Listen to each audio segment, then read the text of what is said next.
Dukung dakwah ini terus mengudara. Kajian gratis ini berjalan atas izin Allah dan dukungan tulus dari Anda. Bersama kita sebarkan kebaikan seluas-luasnya. Yuk jadi bagian dari tim kebaikan kami dengan mendukung operasional dakwah. Jazakumullahu khairan kasiron. Bismillahirrahmanirrahim. Alhamdulillahirabbil alamin. Allahumma shalli wa sallim wa barik ala Muhammad wa ala ali Muhammad. Allahumma anfa'na bima 'allamtana wa 'allimna ma yanfa'una wa zidna 'ilma wa barik lana fi 'ilmina warzuqna al-ikhlasa fil qawli wal 'amali kamila wa 'ilman nafi'an la yunsa wa tawfiqan da'ima wa sihhatan wa yaqinan wa 'afiyah. اللهم افتح لنا كل خير ويسر لنا كل أمور. اللهم انصر المجاهدين وارحم المستضعفين ودمر أعداء الدين واطمس على أموالهم آمين يا رب العالمين. Alhamdulillah kaum muslimin rahimakumullah. Kita lanjutkan pengajian hadis dari kitab Al-Jami' As-Shaghir karya Al-Hafidz As-Suyuti, wafat 911 Hijriah rahimahullahu ta'ala. Dan kita sudah sampai pada hadis 4951. Faqala al-muallif rahimahullahu ta'ala wa nafa'ana bihi wa bi'ulumihi fid dharain amin. Asy-syamsu matahari wal qamaru dan bulan, wujuhuhuma wajah keduanya, ilal arsy menghadap kepada singgasana Allah, wa akfa'uhuma sementara tengkok-tengkok keduanya, ilad dunya menghadap kepada dunia.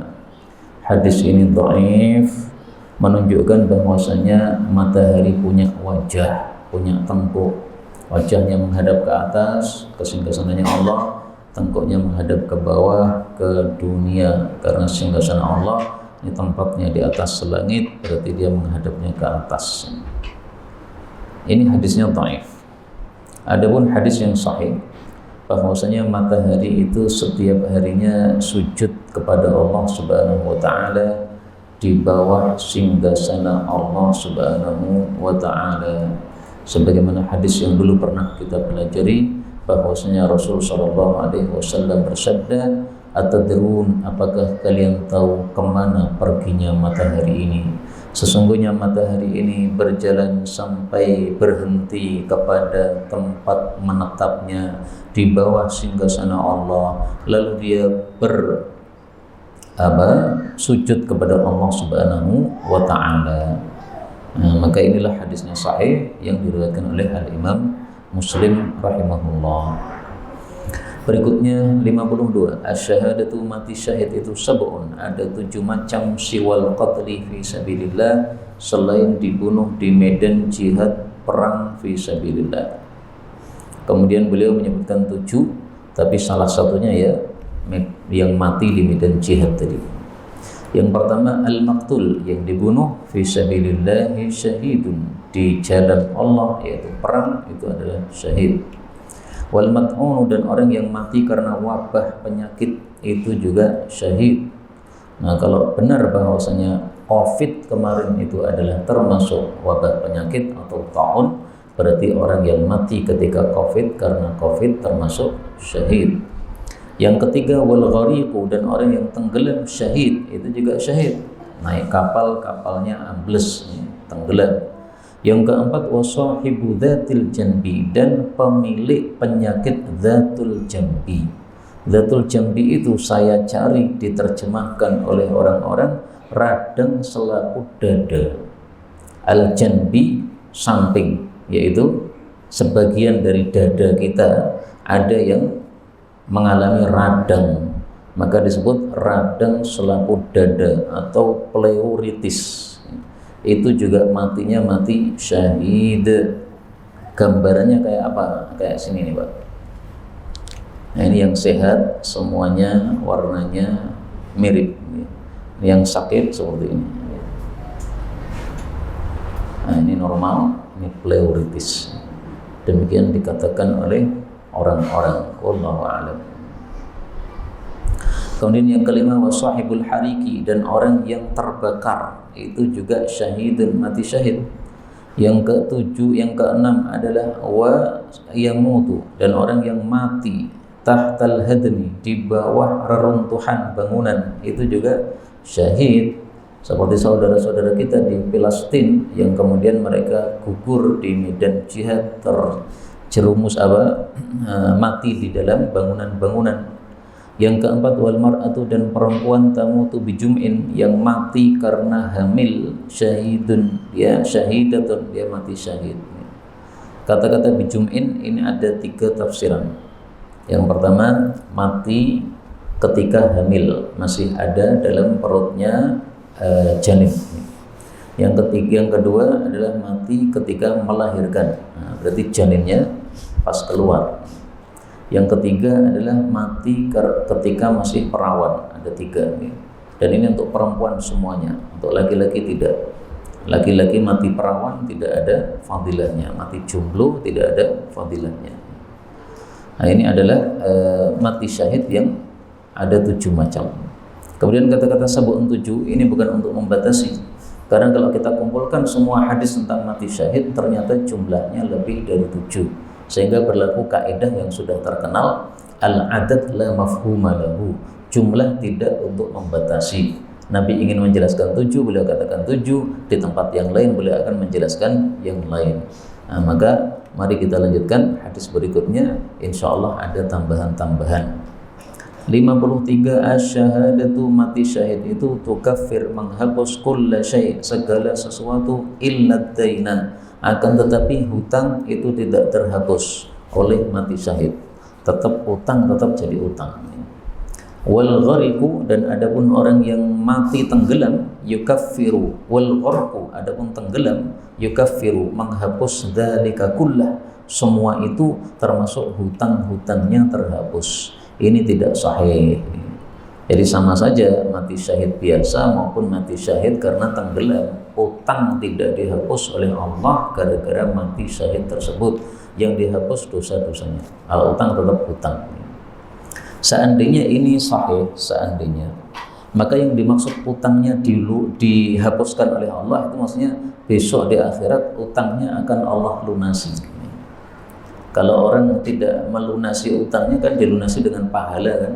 Nah, khusus orang yang mati karena tenggelam ini tidak dilunasi dengan pahala dia, tapi dilunaskan oleh Allah Subhanahu wa taala. Itu kalau hadisnya sahih ya. Tapi karena hadisnya ini dhaif, maka tidak perlu kita pedulikan seperti itu.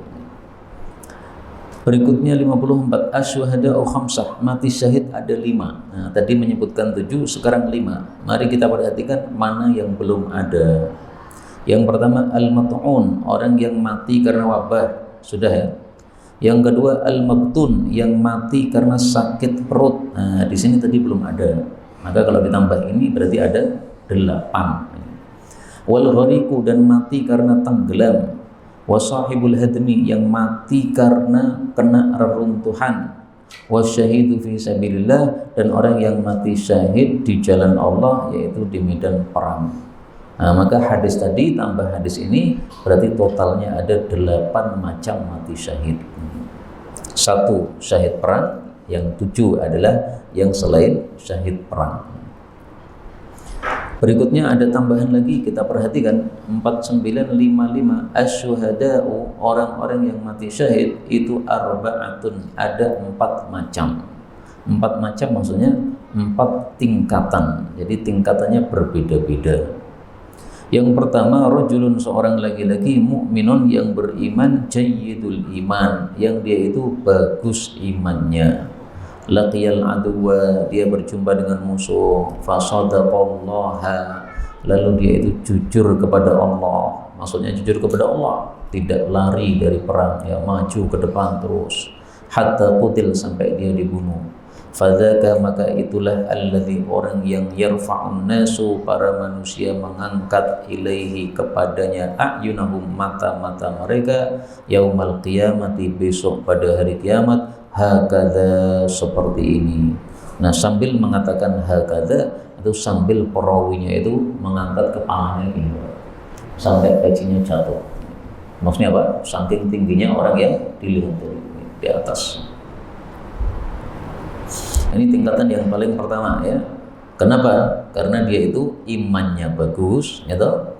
Kemudian perangnya juga bagus, jujur kepada Allah, maju ke depan, tidak mundur sama sekali, tidak takut sama sekali. Jadi dia menggabungkan dua kebaikan, kebaikan iman dan kebaikan perang atau kebaikan keberanian. Sekarang yang kedua, warajulun, dan seseorang yang mukminun iman jayyidul iman, dia juga bagus imannya sama dengan yang pertama.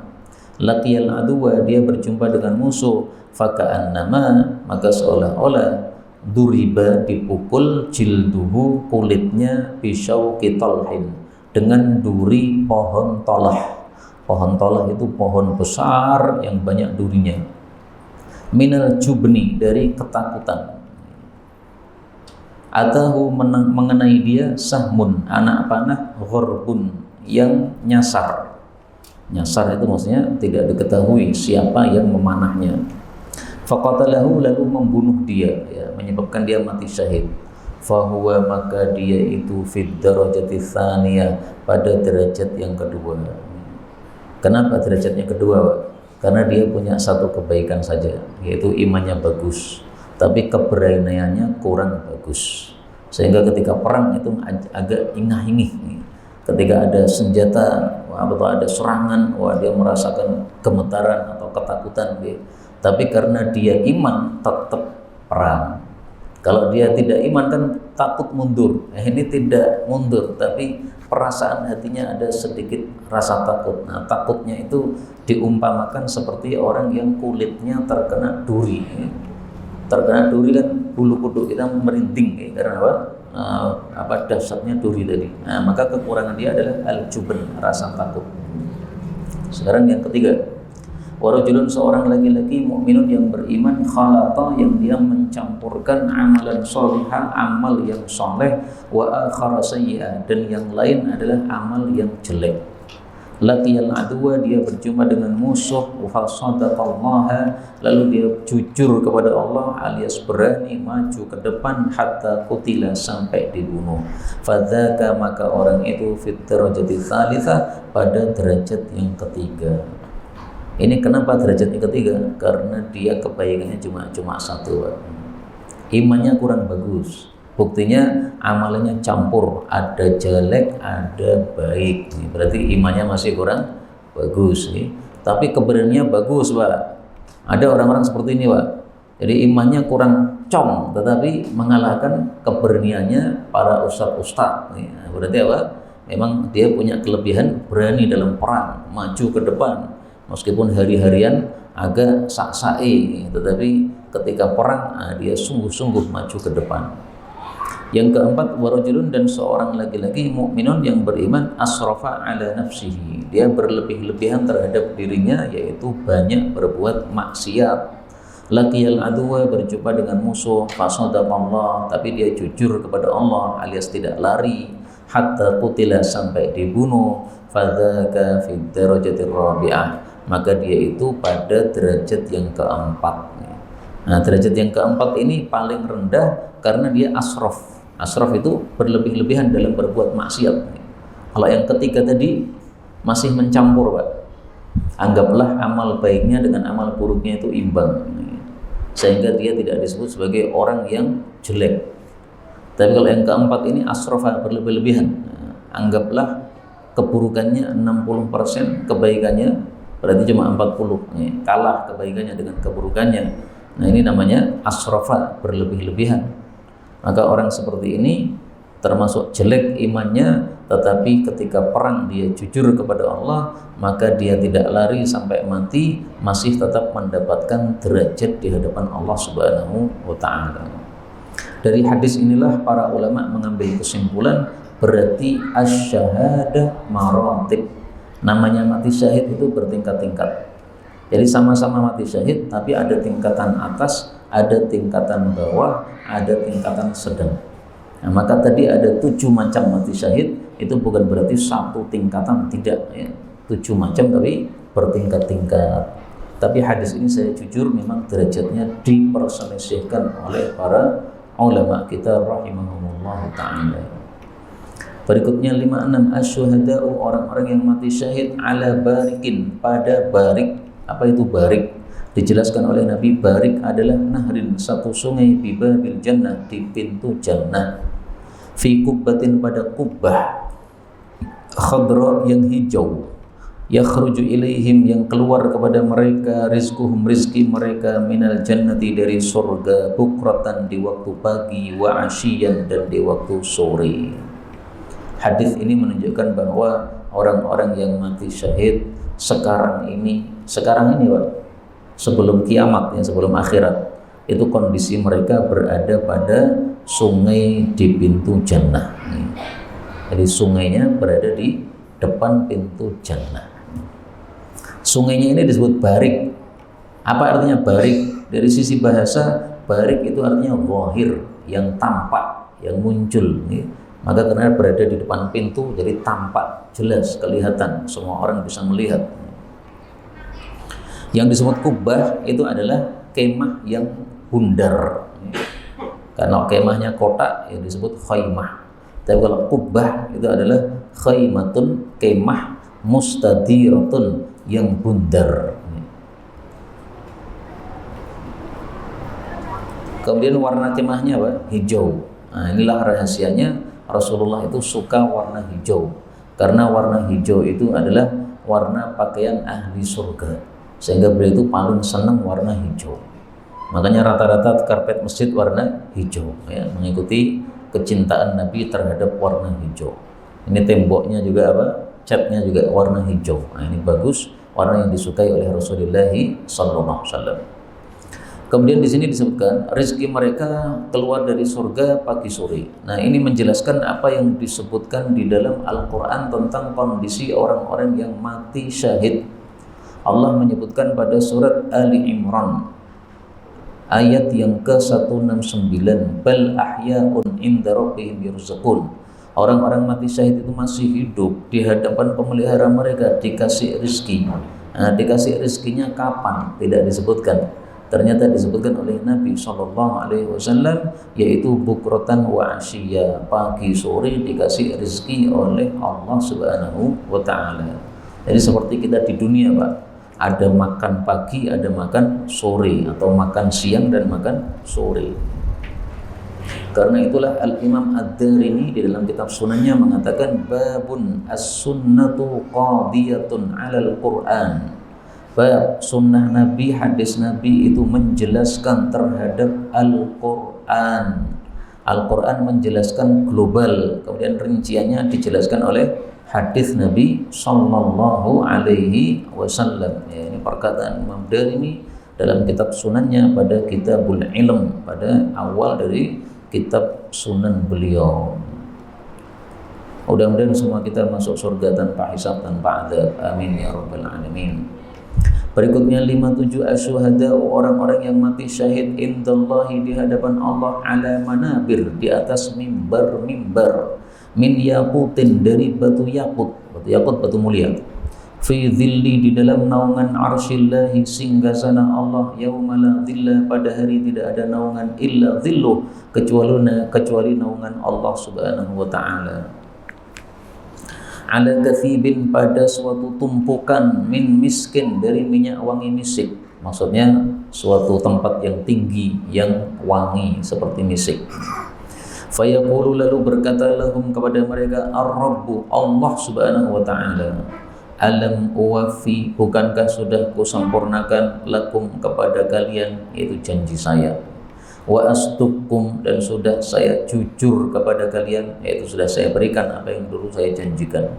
Fayaquluna, maka orang-orang yang mati syahid menjawab, bala wa rabbina, betul demi pemelihara kami, engkau sudah memberikan sempurna janji kepada kami, yaitu dimuliakan oleh Allah Subhanahu wa Ta'ala. Mulianya apa? Di atas mimbar yang bersinar-sinar tadi, di bawah singgasana Allah Subhanahu wa Ta'ala. Jadi fadilahnya 3 ya. Pertama, di atas mimbar, itu berarti kan dimuliakan nih, tempatnya di atas. Kemudian di bawah singgasana Allah Subhanahu wa Ta'ala, yang kedua. Kemudian ala kathibin min miskin, nah, tempatnya bau wangi seperti minyak wangi misik. 3 fadilah untuk satu kelompok orang yang mati syahid. Tapi hadis ini memang derajatnya dhaif. Apakah ada yang sahih? Yang sahih adalah bicara tentang kondisi orang-orang yang mati syahid pada masa sekarang sebelum di surga, ya. Bahwasanya rohnya orang-orang yang mati syahid itu pada tengahnya burung yang warna hijau yang memiliki konadil, lampu-lampu pelita-pelita yang digantung di bawah singgasana Allah Subhanahu wa taala. Jadi rohnya orang mati syahid masih hidup, tapi tidak di dalam tubuh manusia, dalam tubuh binatang yang berbentuk burung warnanya hijau di dalam surga, terbang-terbang. Nah, kemudian punya sarang, yaitu lampu berada di bawah singgasana Allah Subhanahu wa taala. Maka dia terbang-terbang kemanapun di dalam surga.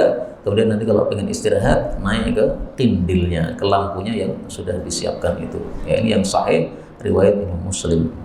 Adapun yang di atas mimbar ini tadi, ya ini kita belum menemukan yang sahihnya.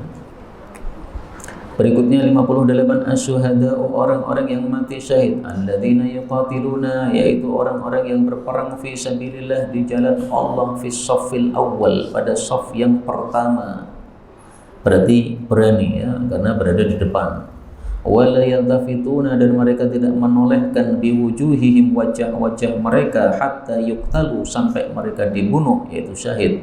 Faulaika, maka mereka itu yultaqawna, mereka disambut fil ghurafil ula, di dalam kamar-kamar yang tinggi, minal jannah, dari jannah. Al-ghuraf itu jamak dari ghurfah. Apa artinya ghurfah? Al-makanul murtafi', tempat yang sangat tinggi. Nah, ketika ditambahkan kata-kata al-ula, ini takkid, ya. Karena ketika al-ulanya dihapus, ini al-ghuraf artinya sudah tempat yang tinggi. Kalau ditambahi al-ula berarti tempat yang sangat-sangat tinggi. Yadhaku, tersenyum, ilaihim, kepada mereka, rabbuka, pemeliharamu, yaitu Allah Subhanahu wa taala. Kemudian Nabi menjelaskan, innallaha, sesungguhnya Allah, idza dhahika, apabila tersenyum, ila abdihil mu'min, kepada hambanya yang beriman, fala hisab alaih, maka tidak dihisab terhadapnya. Hadis ini disahihkan Albani. Hadis ini menunjukkan bahwa mati syahid masuk surga tanpa hisab. Selain tanpa hisab, tanpa apa lagi? Tanpa azab. Tahunya dari mana tanpa azab? Hadis yang pertama tadi. Orang mati syahid dosanya semuanya diampuni oleh Allah. Kalau dosanya diampuni berarti tanpa siksa, tanpa azab. Nah, maka tidak ada hisab disebutkan dalam hadis ini, tanpa adab disebutkan pada hadis yang sebelumnya tadi. Kemudian supaya kita ini disenyumi oleh Allah, apakah ada cara lain selain jihad fisabilillah? Karena kalau harus jihad fisabilillah, ya di Indonesia tidak ada jihad perang fisabilillah.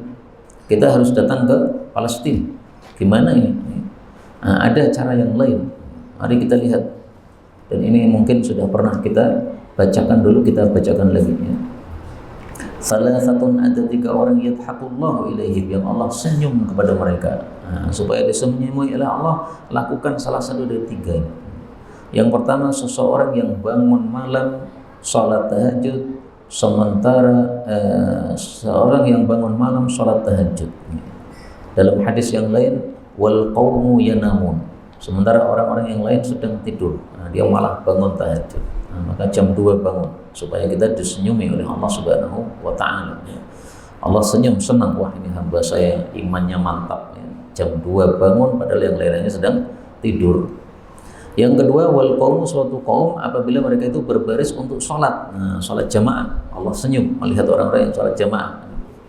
Tapi anak-anak kecil, tolong kalau sholat jamaah jangan rame-rame, karena sholat kalau berbicara itu sholatnya batal, harus diulang lagi dari awal. Kemudian yang ketiga, wal qaumu idza shaffu lil qital, suatu kaum jika mereka berbaris untuk perang, maka ini juga disenyumi oleh Allah, sama dengan tadi, ya, mujahid fi sabilillah. Maka yang bisa kita lakukan 2, yaitu tahajud ketika orang-orang sedang tidur dan berbaris pada sholat jamaah.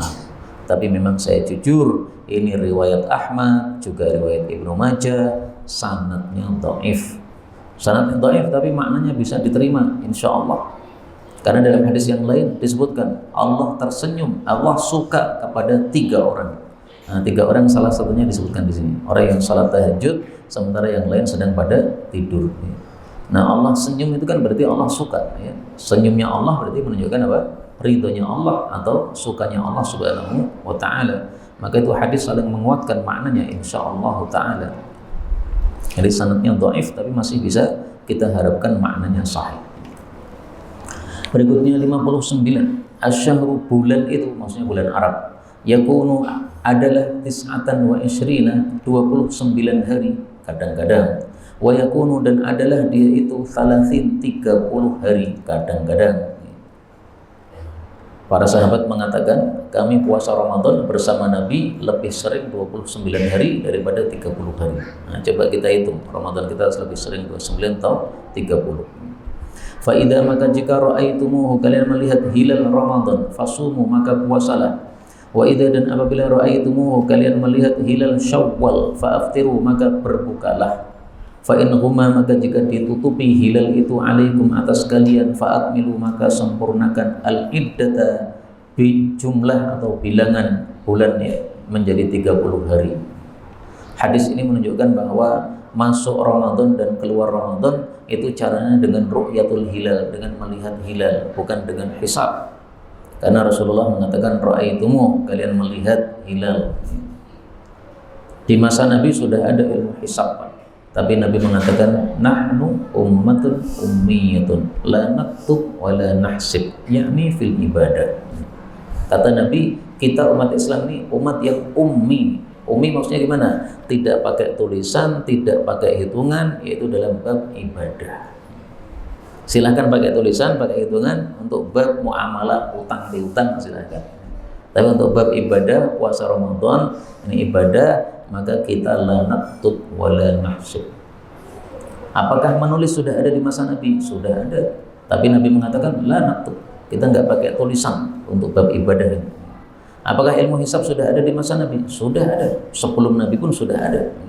Tetapi beliau mengatakan la nasib, kita nggak menghitung. Itu dalam bab ibadah ini. Ramadan ini nggak usah dihitung-hitung. Pakai ru'yat saja. Lah kalau pakai ru'yat, kadang terlihat, kadang tidak. Maka kata Nabi, kalau tidak terlihat karena tertutupi, gampang solusinya. Jangan ngitung, tapi sempurnakan menjadi 30 hari.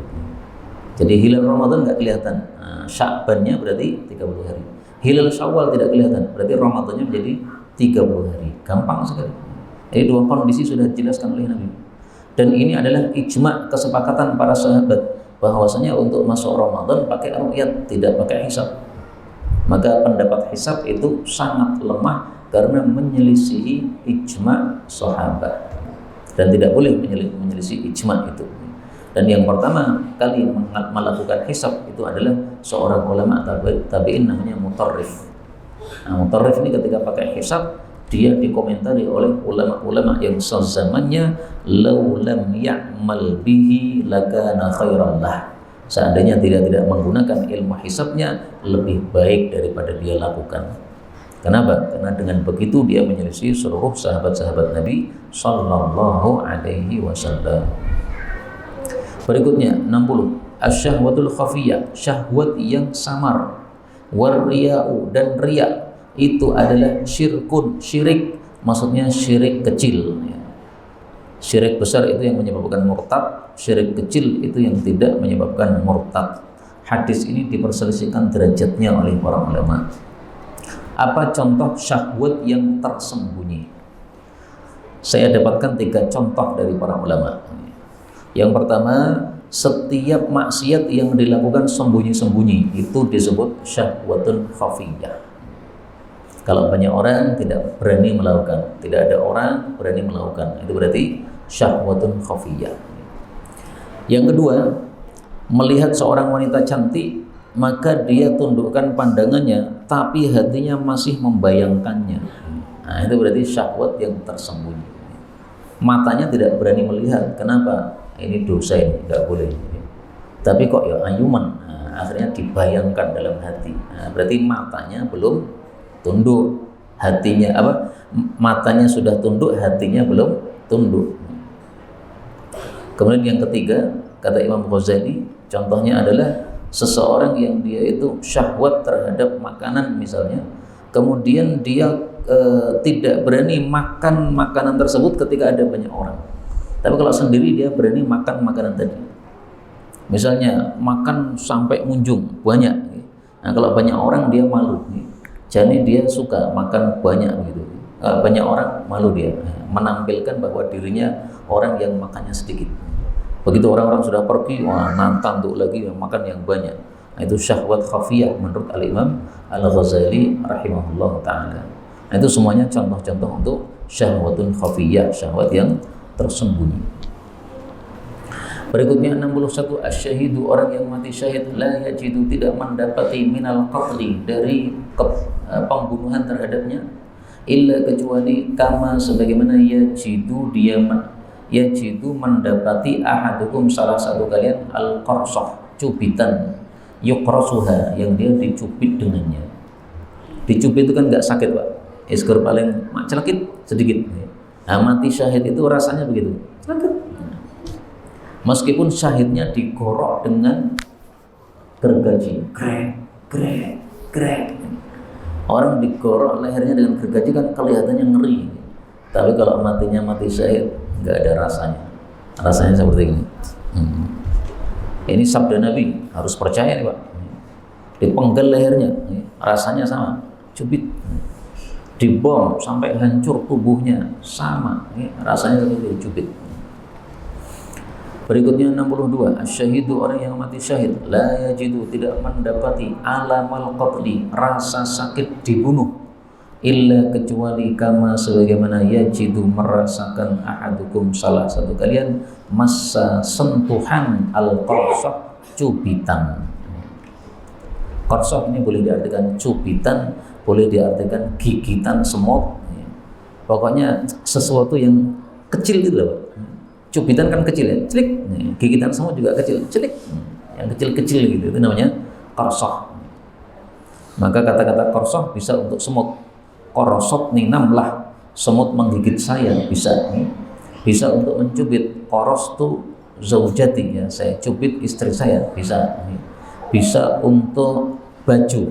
Qarastu sauba, saya mengucek baju. Jadi maunya yang bersifat apa? Cubitan kecil gitu. Berikutnya 63, asyahidu, orang yang mati syahid itu mendapatkan banyak fadilah. Di sini disebutkan 4. Yang pertama, yughfaru lahu, diampuni untuknya, fi awwali daf'ah, pada pertama kali mengucur, min damihi, dari darahnya. Yang kedua, wa yuzawwaju, dan dikawinkan, haurawaini, dua bidadari yang putih. Haur itu artinya bidadari yang putih-putih. Makanya hawari itu disebut hawari karena mereka biasanya berbaju putih.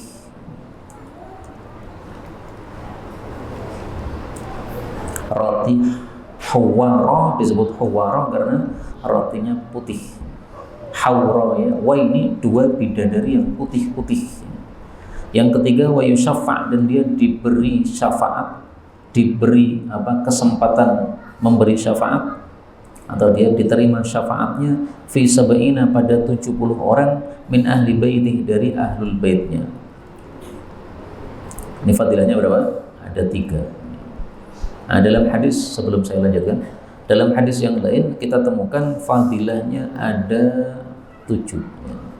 Lisyahidi, bagi orang yang mati syahid di hadapan Allah ada 7 perkara. Diampuni, pertama kali darahnya mengalir, melihat tempatnya di surga, dikasih baju iman, dinikahkan 72 bidadari putih-putih yang matanya indah-indah, diselamatkan dari siksa kubur dan aman dari ketakutan yang terbesar, dan ditaruh di atas kepalanya mahkota kemuliaan, dan diberi kesempatan syafaat untuk 70 orang. Nah, ini yang diriwayatkan oleh Imam Tirmidzi yang hadisnya sahih. Nah, maka di sini ada tambahan-tambahan sampai 7. Itu yang sahih. Kalau yang ini yang dhaif. Jadi ini kata-kata dua ini dhaif. Yang sahih berapa? 72, bukan 2. 72 hurun in. Kemudian berikutnya wal murabit, dan orang yang murabit, menjaga perbatasan antara muslim dengan kafir. Jika mati fi ribatihi, ketika melakukan ribatnya tadi, maka fadilahnya ada 4 juga sama. Yang pertama, kutiba lahu, dicatat untuknya ajru amalihi, pahala amalan-amalan dia ila yaumil qiyamah, sampai hari kiamat. Biasanya sholat 5 waktu, pahala sholat 5 waktu ngalir. Biasanya baca Quran, pahala baca Quran ngalir. Wa ghudiya alaihi, dan diberikan pagi-pagi kepadanya, wariha, dan diberikan sore-sore birizkihi, rizkinya, pagi sore dikirimi rizki, makanan. Wa yuzawwaju, dan dikawinkan 70 hawra'a, 70 bidadari putih. Yang keempat, waqila lahu, dikatakan kepadanya, kif, berhentilah, fasfa', berilah syafaat, ila ayyafrugha, sampai dia selesai, minal hisabi, dari hisab, atau ila ayyufrugha, sampai diselesaikan, minal hisabi, dari hisab. Tapi hadis ini didhaifkan oleh Al-Albani, dan hadis ini menunjukkan bahwa orang yang mati syahid ketika ribat lebih utama daripada yang mati syahid ketika perang. Tapi hadisnya apa? Dhaif tadi. Berikutnya 64. Asyu'mu, sial itu adalah su'ul khuluq, akhlak yang jelek. Maksudnya akhlak yang jelek itu menyebabkan sialnya seseorang dalam hidup dia. Sial untuk siapa? Dijelaskan oleh para ulama, sial untuk pemilik akhlak tadi, dan sial untuk orang yang di sekitar dia. Orang akhlaknya jelek, istrinya ditampar, sial lagi. Anaknya ditendang, sial lagi. Sepeda tetangganya diserempet, ya, tendang, ya, karena apa? Dia marah sama tetangganya misalnya. Nah, maka kesialan menimpa orang-orang sekitar dia, juga menimpa dirinya sendiri. Karena dengan sebab akhlak yang jelek, suka marah, suka berantem, suka misuh-misuh, dan sebagainya. Nah, itu kesialan untuk dirinya sendiri dan untuk orang-orang yang lain. Karena itu kita diajarkan oleh Nabi Sallallahu Alaihi Wasallam untuk berlindung dari akhlak-akhlak yang jelek.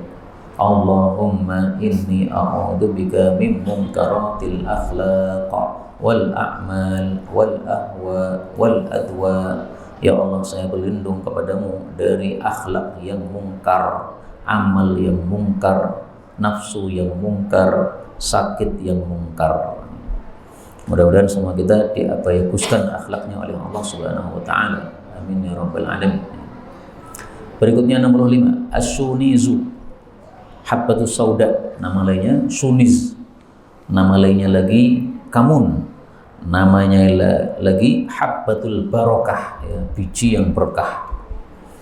Itu adalah dawaun, obat, min kulli da'in, dari setiap penyakit, illas sam, kecuali penyakit sam. Apa itu? Yakni wahwal maut, itu adalah kematian, tidak bisa diobati dengan habbatus sauda. Dan hadis ini derajatnya sahih, silahkan ditulis sendiri. Kata-kata obat dari segala penyakit itu maksudnya adalah penyakit yang memang cocok untuk habbatus sauda. Jadi bukan betul-betul segala penyakit. Jadi kata-kata segala itu bukan semua total, ya, tapi rata-rata penyakit. Maka dalam bahasa Arab kata-kata kul bisa untuk semua betul-betul. Jadi misalnya ada 10 orang, ya 10 orang itu. Bisa maksudnya untuk mayoritas 9 orang misalnya. Ada 10 orang di depan saya mengatakan kulluhum aghnia. Semua orang ini kaya-kaya. Padahal ternyata yang kaya cuma 9. Gak apa-apa, karena yang dimaksud adalah yaitu aghlabiyah, mayoritasnya. Berikutnya 66. Asyayatinu, setan-setan itu, yastamti'una, mereka itu memakai bithiyabikum, baju-baju kalian, supaya tidak dipakai oleh setan. Gimana? Fa'idha, maka jika naza'a, melepas ahadukum, salah satu kalian, thawbahu, bajunya, falyatwihi, maka adalah dia melipatnya. Supaya apa? Hatta, sehingga tarji'a, kembali ilaiha, kepada baju tadi, anfasuha, nyawa-nyawanya. Fa inna syayatina, karena sesungguhnya setan itu la talbasu, tidak mau memakai thauban, baju matwiyan, yang dilipat. Artinya apa? Jangan membiarkan baju kita digantung karena akan dipakai setan. Baju selesai dipakai pengajian gitu, nah, ketika dilepas jangan digantung, tapi dilipat. Tapi hadisnya ini dhaif, tidak bisa dijadikan dalil, sehingga silahkan digantung, nggak apa-apa. Seandainya hadis ini sahih, seandainya ini bisa diartikan setan ini adalah nyamuk-nyamuk itu, Pak. Karena baju yang digantung itu, nyamuk itu bersenang-senang dengan baju tadi ya. Dia akan nyelinap di baju yang digantung, kemudian ngendok di situ. Ngendok atau ngengek lah, Pak, itu. Yang kuning-kuning kecil-kecil. Nah, itu adalah gara-gara nyamuknya bertelur di situ. Tapi kalau kita lipat kemudian dimasukkan lemari, nah, nyamuknya tidak masuk. Tapi hadis ini dhaif sehingga tidak perlu dipedulikan begitu. 67. Asyaibu, uban itu nurul mukmin, sinar bagi orang beriman. La yasibu, tidaklah beruban rajulun, seseorang, syaibatan, satu uban, fil islami, di masa Islam, maksudnya ketika sudah Islam, illa, kecuali ada dua fadilah. Fadilahnya apa? Kanat lahu bikulli syaibatin hasanatun, ada bagi dia setiap ubannya dapat satu pahala. Wa rufi'a biha darajatun, dan diangkat dengan uban tadi satu derajat. Berarti semakin banyak ubannya, semakin banyak pahalanya. Semakin banyak ubannya, semakin tinggi derajatnya di dalam surga. Makanya Nabi Ibrahim ketika muncul uban, dia mengatakan, Rabbi zidni waqara, ya Allah tambahlah kewibawaan saya, yaitu ubannya minta ditambahi. Itu doanya Nabi Ibrahim alaihissalam. Dan hadis ini disahihkan oleh Al-Albani. Ya, kalau di situ dikatakan dhaif, ini malah disahihkan oleh Al-Albani. 68. Asyaibu, uban itu nurun, adalah sinar. Man khala'a syaiba, siapa yang mencabut uban, faqad khala'a nurul Islam, berarti sudah mencabut sinar Islam. Artinya apa? Jangan dicabut. Tapi hadis ini kan dhaif. Nah, meskipun hadis ini dhaif, kita dapatkan hadis yang sahih melarang kita untuk mencabut uban. Nah, Rasulullah melarang an-natfi, dari mencabut asyaibi, uban. Hadis sahih riwayat Tirmidzi. Karena itu makna hadis ini, yaitu larangan mencabut uban, ini sahih dari hadis yang lain. Jangan sekali-kali panjenengan mencabut uban. Nah, terus gimana uban kita? Ya biarkan saja, atau dicukur, nggak apa-apa. Nah, bedanya nyukur dengan mencabut gimana? Kalau dicukur itu masih tumbuh lagi.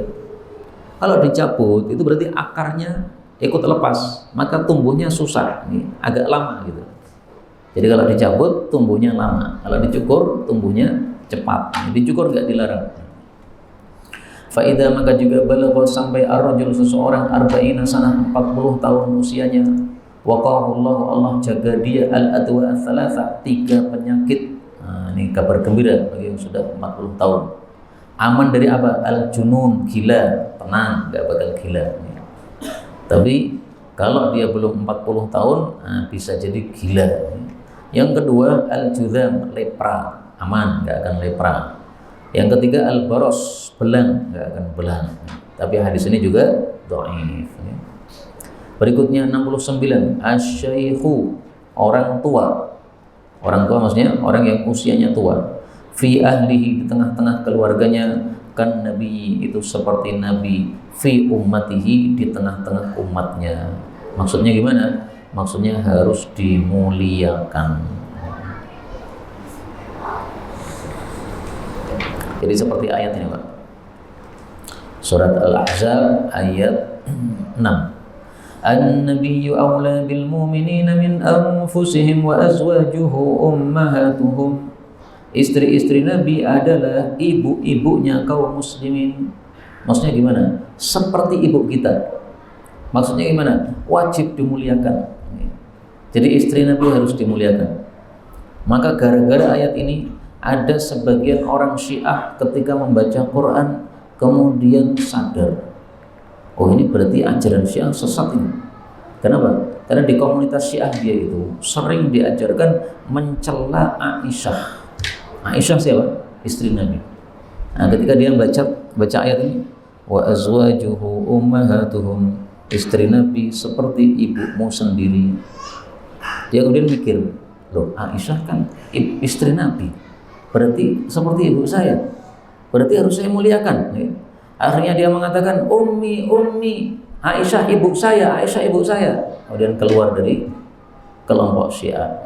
Jadi sebenarnya kalau membaca ayat Quran saja dengan ditadaburi itu bisa orang selamat dari kesesatan. Ini contoh. Nah, maksudnya apa? Seperti ibu yaitu harus dimuliakan. Demikian juga di sini tadi seperti Nabi yaitu maksudnya harus dimuliakan. Tapi hadis ini kan palsu hadisnya. Betul hadisnya palsu. Tetapi kita temukan hadis yang sahih yang menyuruh kita untuk memuliakan orang-orang yang sudah tua. Rasulullah bersabda, "Inna min ijlalillah", termasuk memuliakan Allah adalah memuliakan orang yang sudah beruban alias sudah tua, yang dia itu muslim. Jadi orang muslim tua itu haknya besar. Pertama, dia sebagai orang muslim punya hak kan. Yang kedua, dia sebagai orang tua haknya double. Sama-sama muslim, tapi kalau masih muda haknya satu, sudah tua haknya dua. Nah, ini hadisnya hasan ini. Sehingga hadis ini menguatkan hadis yang kita sedang pelajari ini. Ya, meskipun hadisnya palsu yang kita pelajari ini, tapi maknanya sesuai dengan hadis yang menyuruh kita untuk memuliakan orang muslim yang sudah tua atau sudah beruban. Berikutnya, terakhir ya, asy-syaikhu, orang tua renta, fi baitihi, di dalam rumahnya, kan nabi, seperti seorang nabi, fi qaumihi, di dalam kaumnya. Jadi harus kita muliakan, sehingga apa yang menjadi keperluan dia ya kita turuti ya. Jadi jangan sama bapak kemudian kasar gara-gara bapaknya sudah tua renta, kemudian suka ngompol di sembarang tempat misalnya ya. Harus dimuliakan. Bayangkan kalau itu nabi di tengah-tengah kita, dimuliakan tidak? Pasti dimuliakan. Nah, ini bapak ini seperti nabi di tengah-tengah kaumnya. Adapun hadis ini palsu, maka kita cari kenapa dikatakan palsu oleh para ulama. Ya, sebabnya ada rawi bernama siapa ini? Ya. Kita cari dulu ya.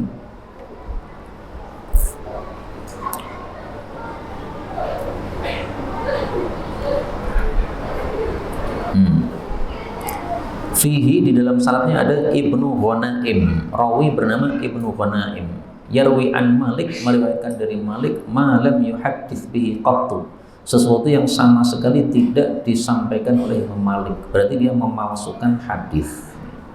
Nah, jadi sebabnya hadis ini dikatakan palsu ini adalah karena ada rawi bernama Ibnu Ghanaim. Ibnu Ghanaim ini suka meriwayatkan hadis mengatasnamakan Imam Malik, padahal sama sekali Imam Malik tidak meriwayatkan. Berarti apa? Memalsukan hadis. Lah kenapa dia pakai nama Imam Malik? Karena Imam Malik itu namanya dipakai orang. Imam Malik diterima. Saya meriwayatkan hadis dari Imam Malik. Nah, orang sudah tunduk semua. Udah, kalau Imam Malik sudah pasti hadisnya sahih. Nah, sementara dia memalsukan hadis supaya diterima orang, pakai mengatasnamakan Imam Malik, nyomot namanya Imam Malik rahimahullahu ta'ala. Ini yang dapat kita pelajari pada pertemuan kali ini, betul dari Allah Subhanahu wa taala. Kalaupun ada salahnya, fa astaghfirullahal azim li wa lakum, walhamdulillahi rabbil alamin. Moga. Ya.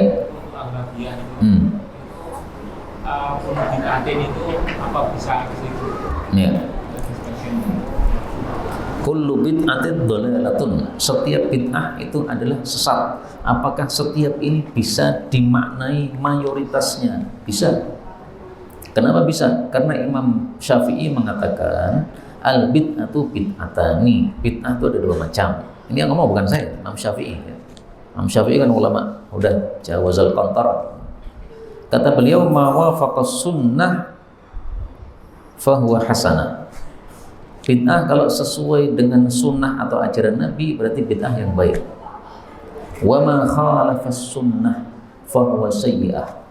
Bid'ah kalau tidak sesuai dengan sunnah Nabi, tabrakan dengan sunnah Nabi, maka itu adalah bid'ah yang jelek. Sekarang kita kasih contoh. Di masa Nabi apakah ada pesantren-pesantren? Tidak ada. Apakah di masa Nabi ada halaqah-halaqah tahfidz Quran, pesantren-pesantren tahfidz Al-Quran? Tidak ada.